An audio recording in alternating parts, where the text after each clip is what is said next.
ஒரு அமைதியான கிராமம். அங்க ஒரு பழைய ரயில்வே ஸ்டேஷன் இருந்துச்சு. இப்ப யாரும் அந்த ஸ்டேஷனுக்கு வர்றதில்ல.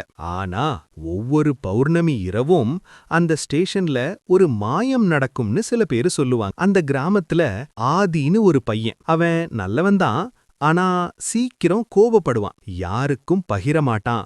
எனக்கு மட்டும்னு நினைப்பான். அவனுக்கு ரயில்னா ரொம்ப பிடிக்கும். ரயில் போனா போதும் கண்ணு அப்படியே ஜொலிக்கும். ஒரு நாள் இரவு ஆதி தூங்காம ஜன்னல் வழியா நிலாவை பார்த்துக்கிட்டு இருந்தான். அப்போ திடீர்னு டூ டூன்னு மெதுவான சத்தம். இத்தனை இரவுல ரயிலான்னு ஆதி ஓடி போய் ஸ்டேஷன் பக்கம் பார்த்தான். அங்க வெளிச்சம் வீசிக்கிட்டு ஒரு அழகான ரயில் நின்னுட்டு இருந்தது. அதுல எழுதி இருந்தது மாய ரயில்.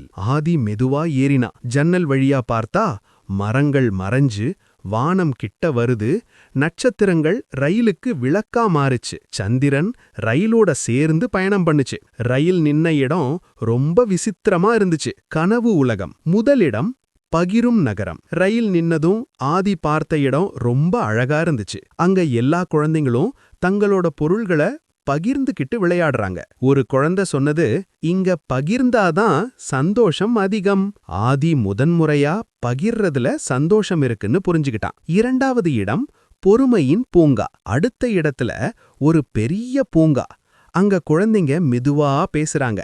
யாரும் கோபப்படல. ஒரு பாட்டி சொன்னாங்க, பொறுமை இருந்தா எல்லா பிரச்சனையும் சின்னதா தெரியும். ஆதி தன் கோபத்தை நினைச்சான். மெதுவா தலை குனிந்தான். மூன்றாவது இடம் உண்மை பேசும் பள்ளி. அங்க ஒரு பள்ளிக்கூடம். குழந்தைகள் எல்லாம் உண்மை பேசுறாங்க. தவறு பண்ணினாலும் பயப்படாம சொல்றாங்க.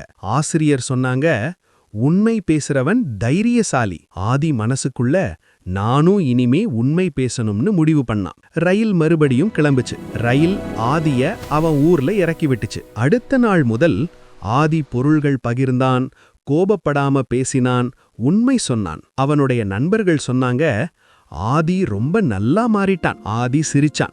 அவனுக்கு தெரியும், உண்மையான கனவு உலகம் நம்ம நடத்தைதான்.